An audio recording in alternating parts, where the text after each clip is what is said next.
Assalamualaikum warahmatullahi wabarakatuh. Waalaikumsalam warahmatullahi wabarakatuh. Yang terhormat Bapak Ibu Guru SD Negeri 2 Wonosari, saya mengucapkan banyak terima kasih atas waktu yang disempatkan untuk saya melaksanakan pengibasan dari program pendidikan guru penggerak yang saya laksanakan. Jadi pada kesempatan ini izinkan saya untuk mensosialisasikan tentang materi budaya positif di pendidikan guru penggerak. Itu ada pada modul 1.4.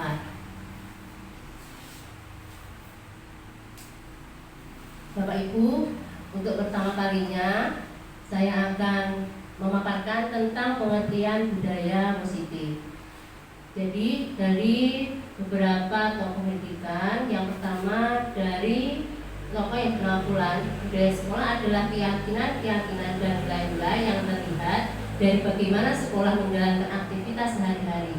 Sedangkan menurut Deal dan Peterson mendefinisikan budaya sekolah sebagai berbagai tradisi dan kebiasaan keseharian yang dibangun dalam jangka waktu yang lama oleh guru, murid, orang tua, dan staf administrasi yang bekerja sama dalam menghadapi berbagai krisis dan pencapaian.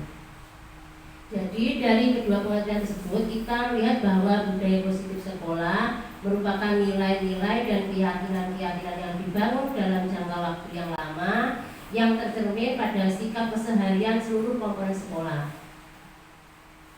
Dalam kebanyakan sekolah di Indonesia, contohnya budaya sekolah yang sudah berjalan dengan baik adalah budaya senyum, salam, dan sapa. Dan untuk aksi nyata yang saya buat di sekolah ini adalah penerapan budaya 5S. Kalau ini 3S, tapi kalau saya budaya 5S, senyum, salam, sapa, sopan, dan santun.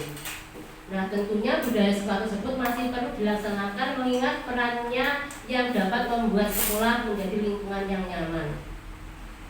Nah, dengan demikian dapat disimpulkan bahwa budaya positif di sekolah ialah nilai-nilai, keyakinan-keyakinan, dan kebiasaan-kebiasaan di sekolah yang berpihak pada murid agar murid dapat berkembang menjadi pribadi yang kritis, penuh hormat, dan bertanggung jawab.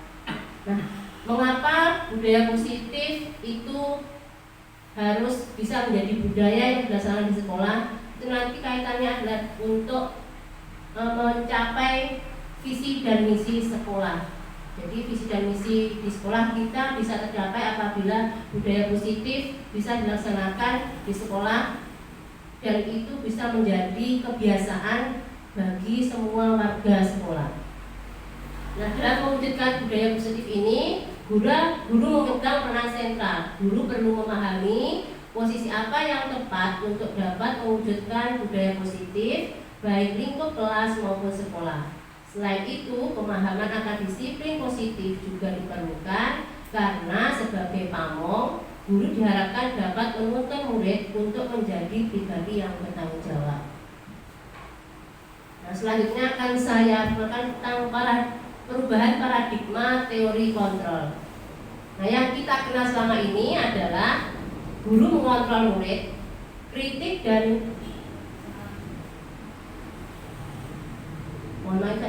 kritik dan cara membuat orang yang merasa bersalah dapat menguatkan karakter.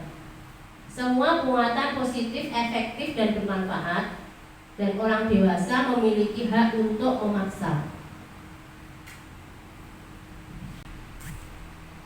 Bisa kita lihat perubahan paradigma, yaitu dari stimulus respon ke teori kontrol. Kalau di stimulus respon, kita mencoba mengubah orang agar berpandangan sama dengan kita. Tapi dalam teori kontrol, kita berusaha memahami pandangan orang lain tentang dunia. Di stimulus respon, perilaku buruk dilihat sebagai suatu kesalahan. Di dalam teori kontrol, semua perilaku memiliki tujuan. Di stimulus respon, orang lain bisa mengontrol saya, tapi dalam teori kontrol hanya Anda yang bisa mengontrol diri Anda. Selanjutnya, saya bisa mengontrol orang lain.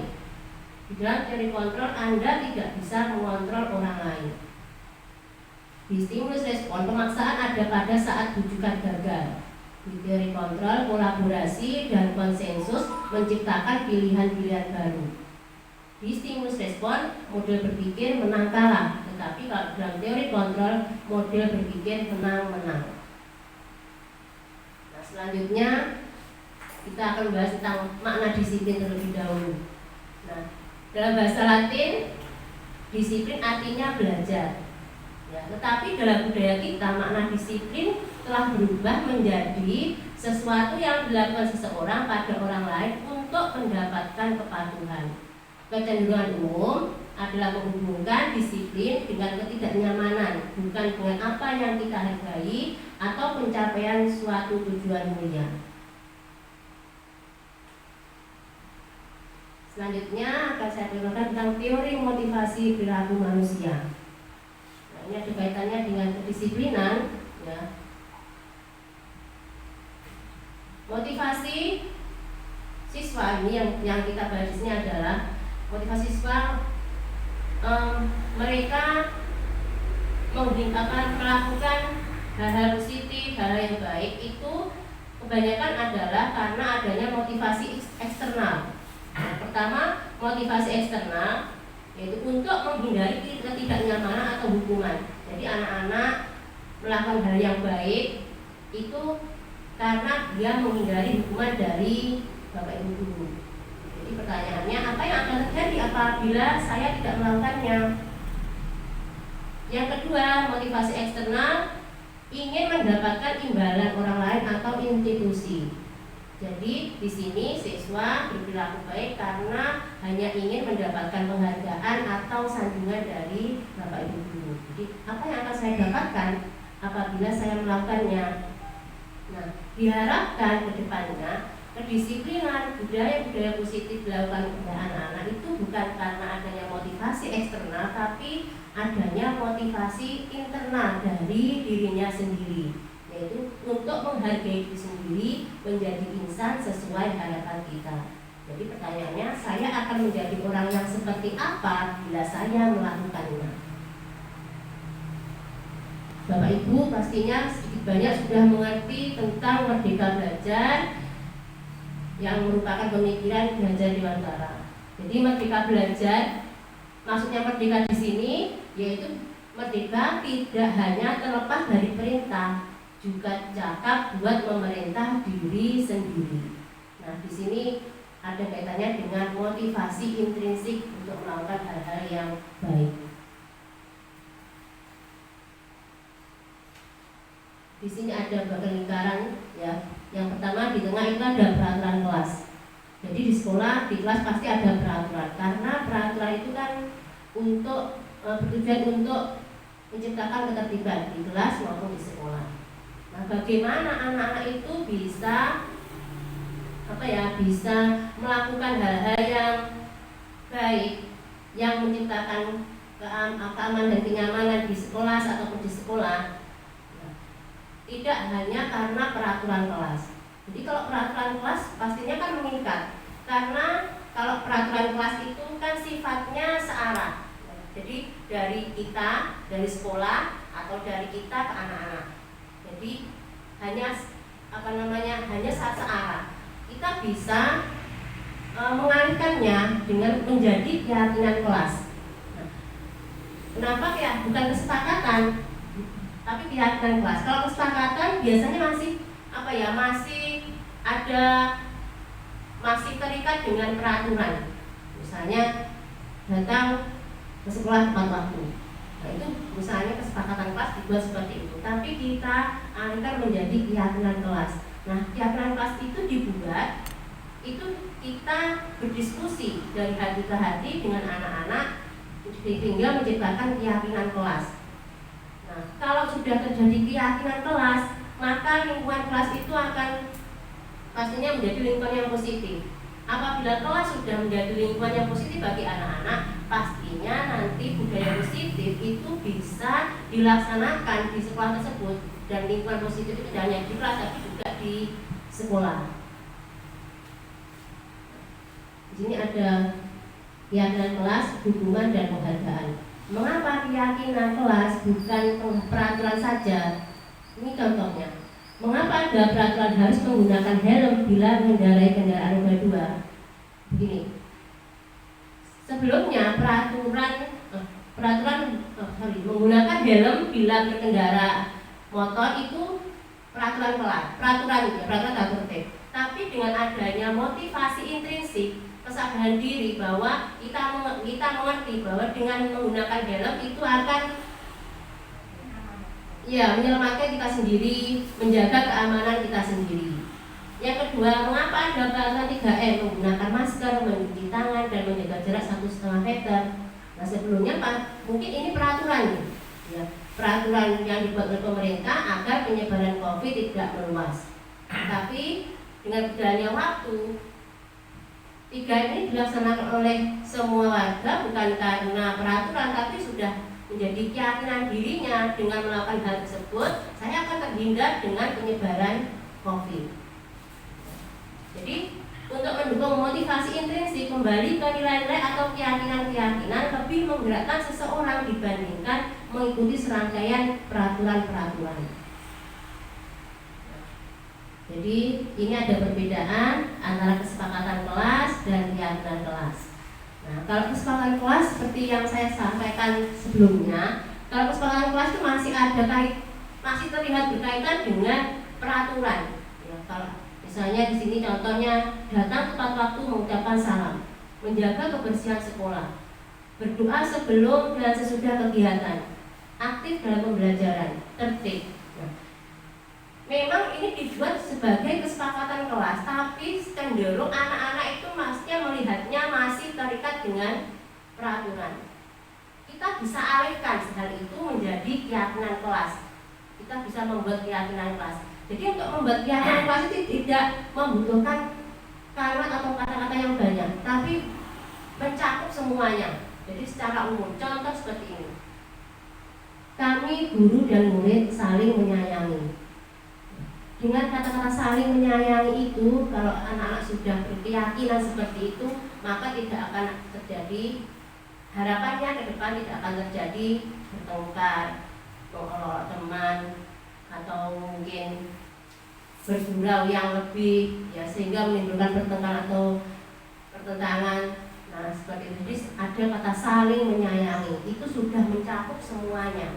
Jadi anak-anak itu diajak untuk mengerti, kalau saling menyayangi berarti kita saling menghormati, menerima perbedaan yang ada di kelas, menerima perbedaan yang ada di teman-temannya, sehingga pertengkaran antara anak-anak itu harapannya ke depannya bisa diminimalkan.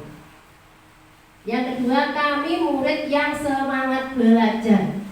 Dari kata-kata semangat belajar itu merupakan kata yang sudah mencakup semuanya. Pasti kalau anak-anak sudah punya keyakinan harus semangat belajar, dia juga belajar dengan rajin, mengerjakan tugas dengan semangat, kemudian mengajarkan PR.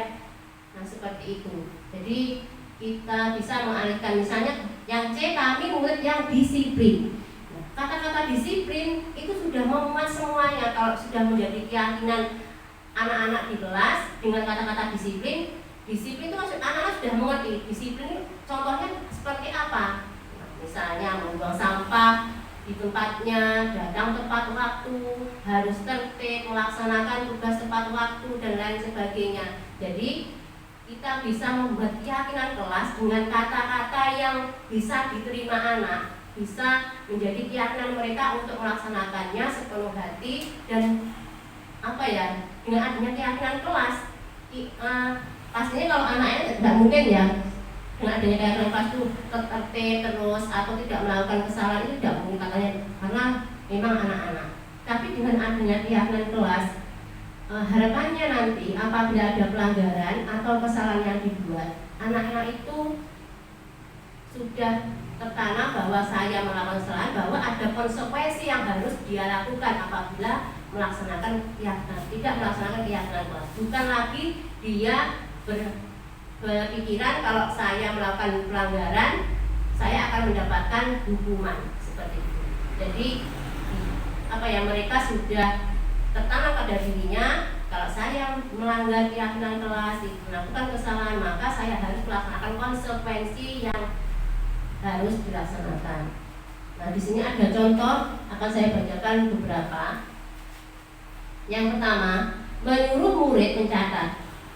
Saya tidak akan terlambat lagi sebanyak 100 kali karena terlambat datang di sekolah.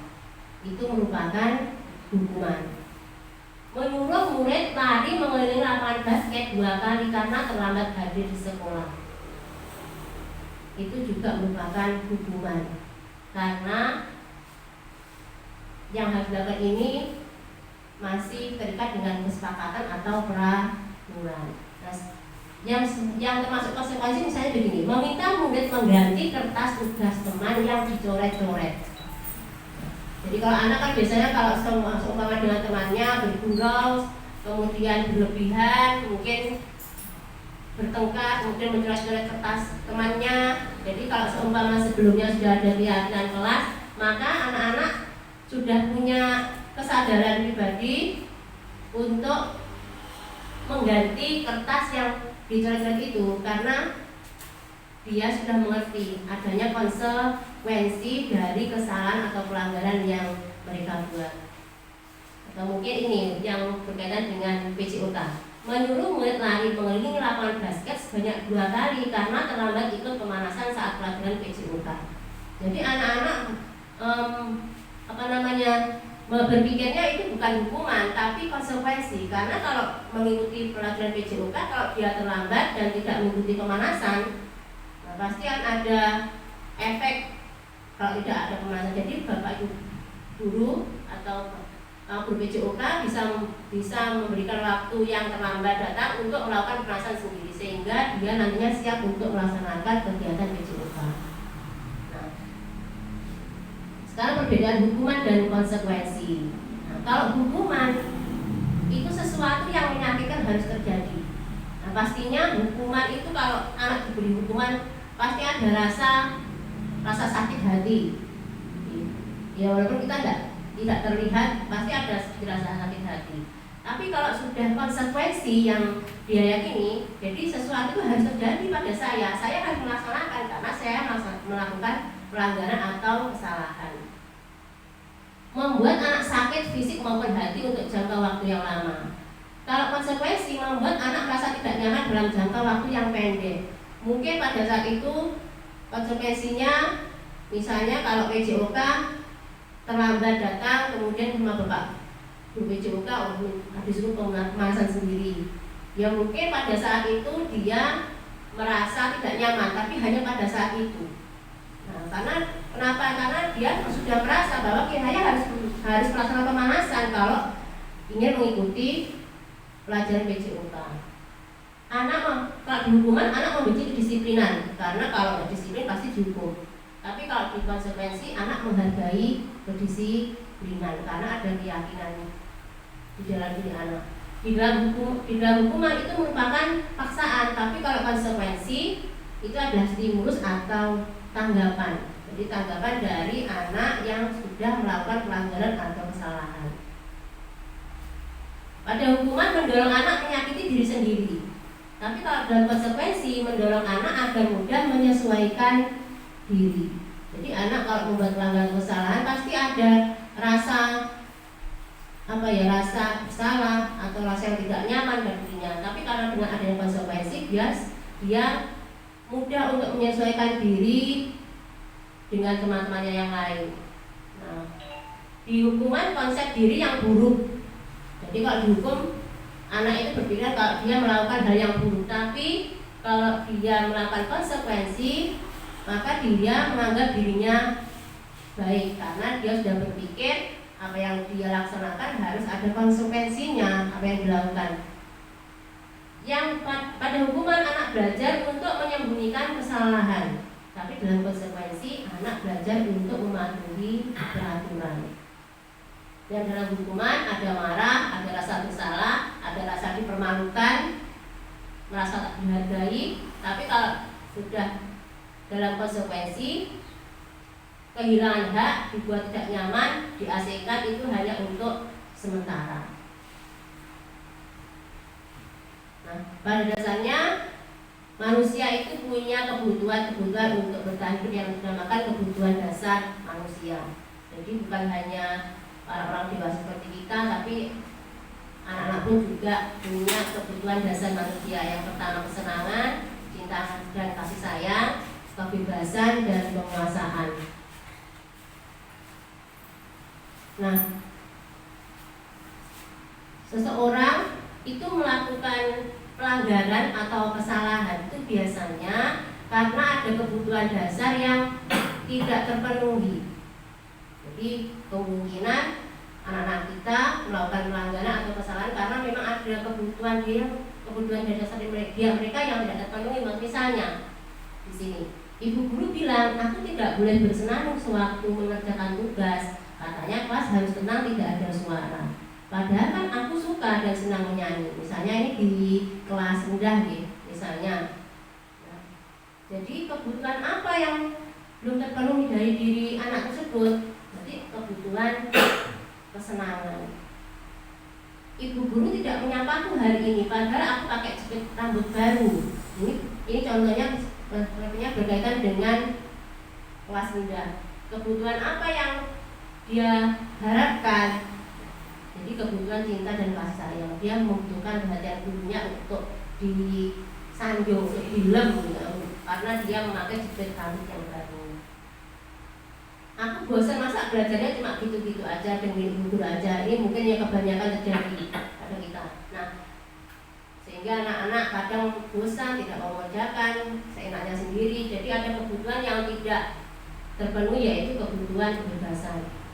Aku sebel, gambarku tidak rapi, malah ibu guru menunjukkan ke teman-temanku di depan kelas. Nah, itu ada kebutuhan yang tidak terpenuhi, yaitu kebutuhan penguasaan. Nah, kita sebagai guru, ya, kita sebagai guru tidak hanya mendidik, tapi kita juga sebagai pamong. Bagaimana mengatasi hal tersebut? Mengatasi apabila ada anak-anak melakukan pelanggaran atau kesalahan.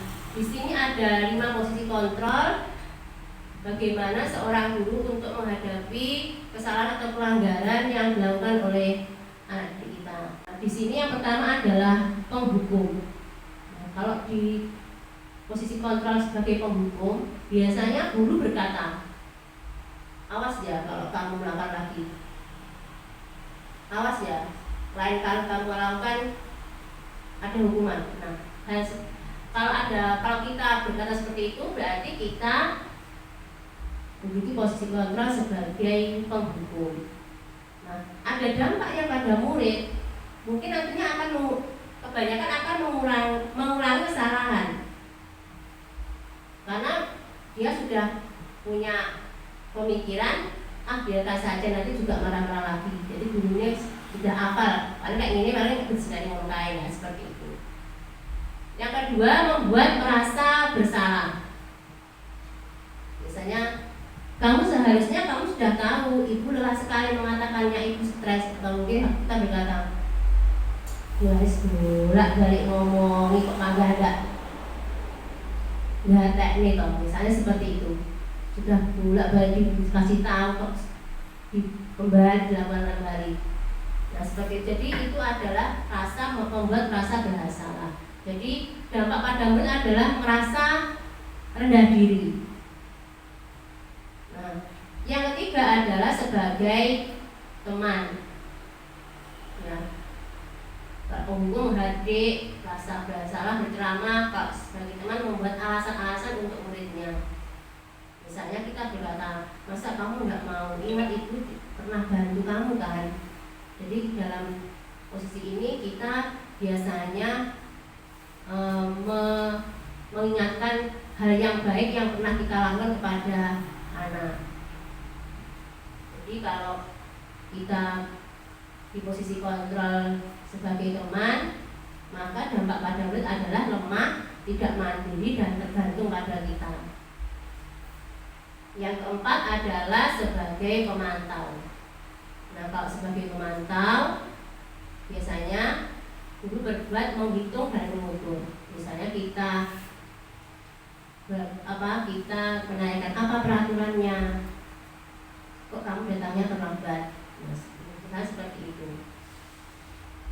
Jadi dampaknya pada murid itu menitik beratkan pada sanksi atau hadiah untuk dirinya.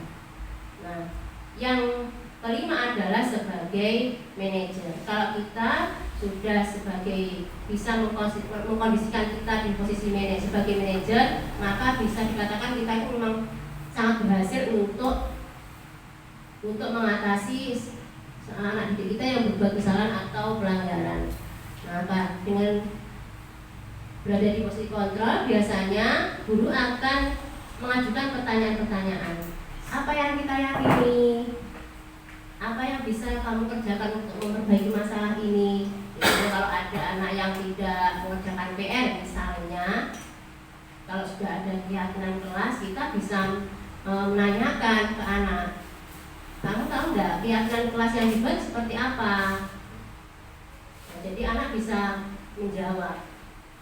Nah, kemudian kalau sudah tahu yang keyakinan kelas itu seperti itu, kemudian nantinya bagaimana? Apakah kamu bisa memperbaiki masalah ini? Nah, seperti itu. Jadi anak dibuat nyaman, diajak ngobrol, sehingga apa yang kita lakukan itu menguatkan pribadi mereka. Nah, dampaknya yaitu anak mengevaluasi diri, bagaimana cara memperbaiki diri. Nah, kembali. Jadi sebenarnya dari kelima posisi kontrol ini kita sudah pernah melakukannya secara langsung, walaupun kita tidak tahu posisi mana yang kita lakukan. Nah, jadi diharapkan seorang guru nantinya itu bisa berada di posisi kontrol sebagai manajer. Kenapa? Ya itu tadi ada kaitannya dengan motivasi intrinsik. Dengan kita sebagai dalam posisi kontrol sebagai manajer, maka anak itu setelah melakukan pelanggaran atau kesalahan, dia bisa memperbaiki diri karena adanya motivasi intrinsik dari dalam dirinya sendiri. Nah, sekarang tentang restitusi. Nah, apa itu restitusi? Jadi restitusi adalah proses menciptakan kondisi bagi murid untuk memperbaiki kesalahan mereka sehingga bisa kembali ke kelompok mereka dengan karakter yang lebih kuat. Ya, jadi restitusi itu dilakukan apabila ada anak-anak didik kita yang melakukan pelanggaran atau kesalahan. Pastinya setiap kelas melakukan ada anak-anak yang melakukan kesalahan gitu. Ya. Lanjut. Nah, 9 ciri restitusi. Nah, jadi di dalam restitusi ada 9 ciri. Yang pertama, bukan untuk menebus kesalahan, tapi untuk belajar dari kesalahan. Yang kedua, memperbaiki hubungan. Yang ketiga, tawaran, bukan paksaan. Ya, jadi kita menawarkan. Sebenarnya kita bisa melakukan restitusi itu dari semua anak ya. Tapi penawarannya itu bukan tawarkan begini, ayo kita melakukan restitusi dengan seperti itu. Tapi kita bisa mendekati anak untuk melakukan restitusi. Jadi bukan paksaan, tapi kita bisa melakukannya. Nah, yang keempat, menuntun untuk melihat ke dalam diri. Yang kelima, mencari kebutuhan dasar yang mendasari tindakan. Nah, itu tadi yang sudah saya sampaikan sebelumnya. Jadi setiap tindakan yang salah atau pelanggaran pasti karena adanya kebutuhan dasar yang tidak terpenuhi.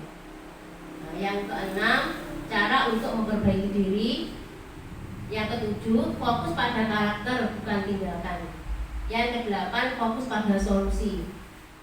Dan yang kesembilan, mengembalikan murid yang berbuat salah kepada kelompoknya. Jadi dengan kita bisa mengembalikan anak yang berbuat salah kepada teman-temannya, maka dia tidak merasa rendah diri.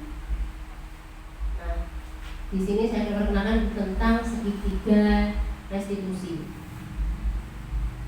Nah, jadi apa yang akan kita perbuat apabila kita akan melakukan restitusi terhadap anak? Yang pertama adalah menstabilkan identitas.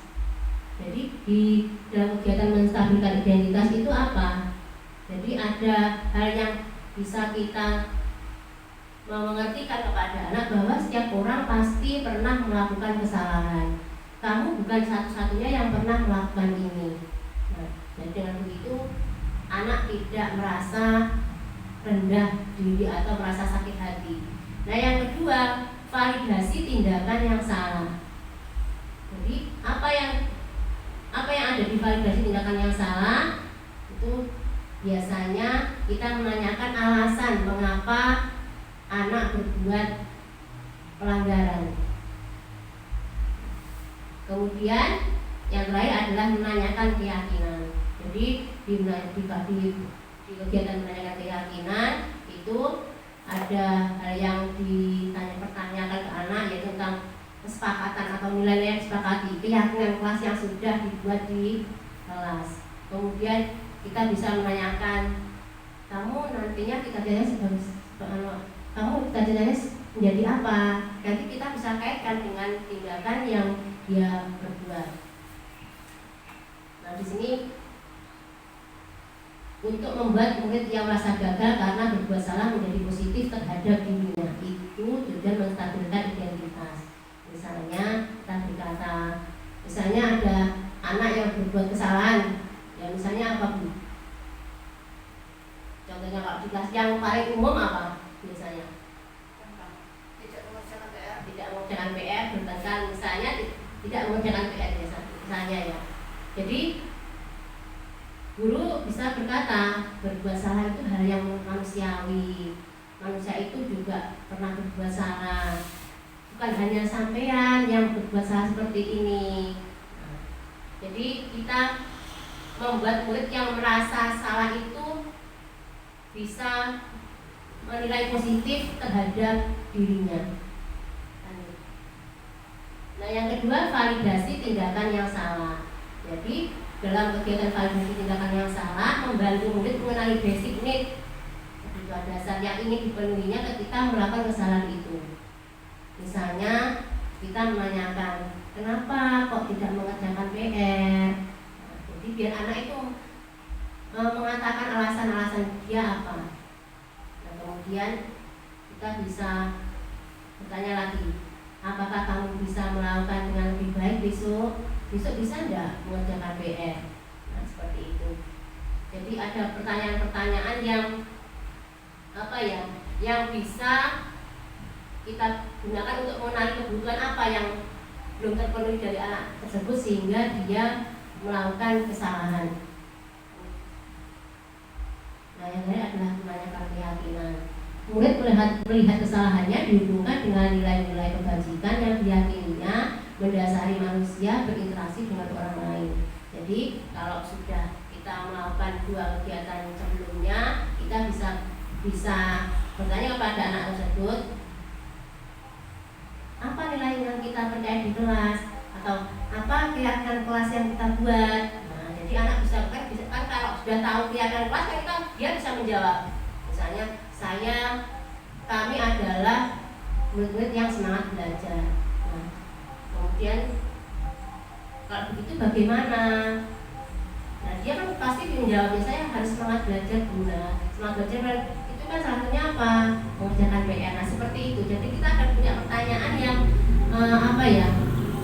yang membuat anak itu bisa menumbuhkan motivasi intrinsik dari dirinya sendiri agar ke depannya dia bisa berbuat hal yang lebih baik dari sebelumnya. Atau mungkin kita bisa menanyakan, cita-citamu apa? Misalnya ada yang menjawab, cita-cita saya jadi polisi Bu.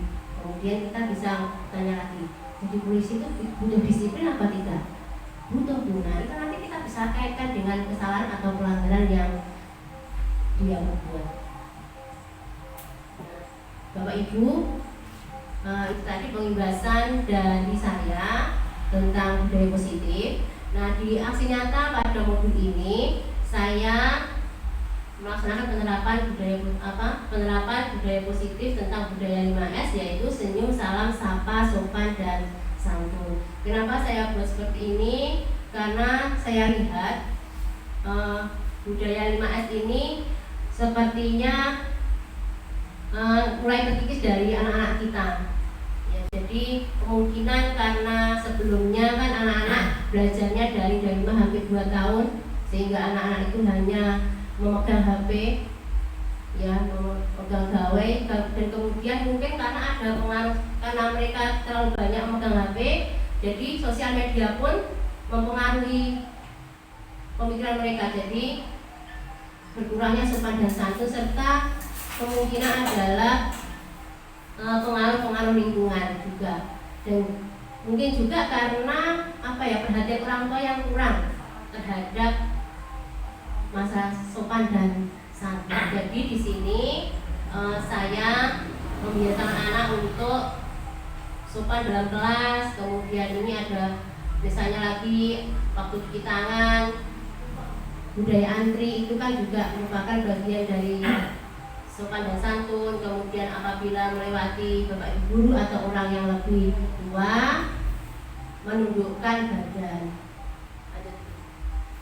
Nah juga begini, karena kita tidak bisa berjabat tangan, nah kita bisa melakukannya atau menggantinya dengan mengatukan kedua tangan, namanya salam namaste. Nah saya harap tidak hanya pada murid, pada guru atau guru terhadap murid, tapi juga bapak ibu guru kalau bertemu seperti itu, paling tidak mengucapkan salam.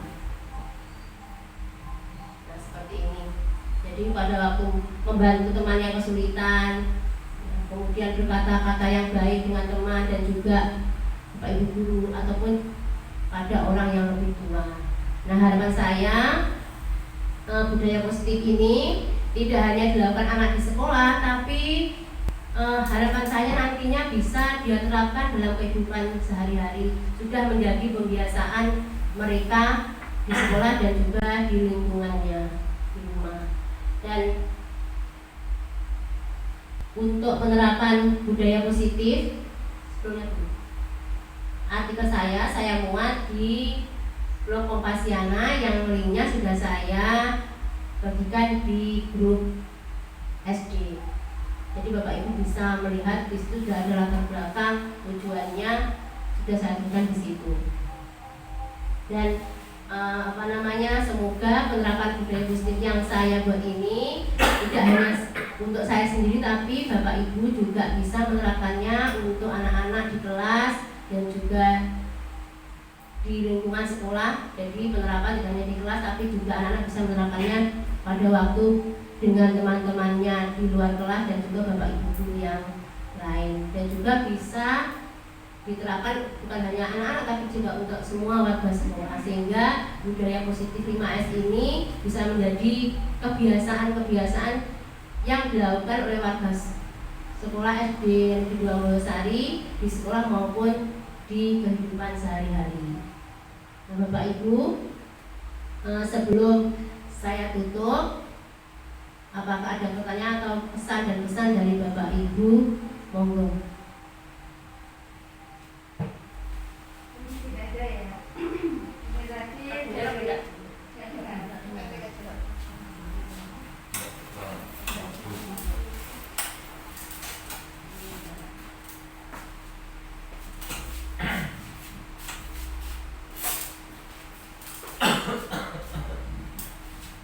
Tadi dijelaskan sama Bu Ani untuk menunjukkan motivasi yang intrinsik itu anak-anak yang suka tidak mengerjakan PR sampai berulang-ulang 3 kali. Itu cara kita memberi motivasinya agar dari dalamnya tumbuh, aku bisa mengerjakan besok, itu gimana? Ya, jadi bagaimana untuk mengatasi anak-anak yang berulang kali melakukan kesalahan yang sama gitu, Bu. Nah, kita bisa awali dengan membuat keyakinan kelas dulu, seperti tadi. Dan itu dibuat bukan kita yang menentukan, tapi bersama-sama dengan anak-anak. Nah, Tapi yang namanya anak-anak itu pasti berbuat kesalahan, namanya juga anak-anak. Tapi dengan adanya keyakinan kelas kita bisa meminimalkan anak-anak berbuat pelanggaran karena sudah ada keyakinan yang tertanam pada dirinya. Karena keyakinan kelas itu dibuat bukan dari kita, tapi dibuat bersama-sama dengan anak-anak. Kemudian kita bisa melakukan restitusi itu tadi, ya. Kita bisa buat restitusi jadi karena mungkin ada kebutuhan dasar dari anak yang tidak terpenuhi sehingga dia melakukan kesalahan yang sama, ya, yang berulang kali seperti itu. Ada lagi?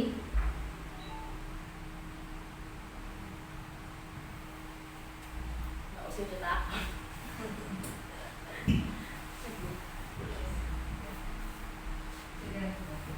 Bapak Ibu, demikian tadi apa yang dapat saya sampaikan.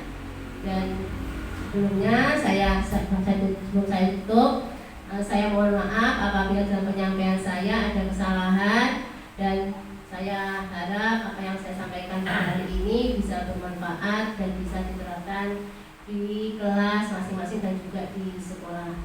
Saya akhiri, wassalamualaikum warahmatullahi wabarakatuh.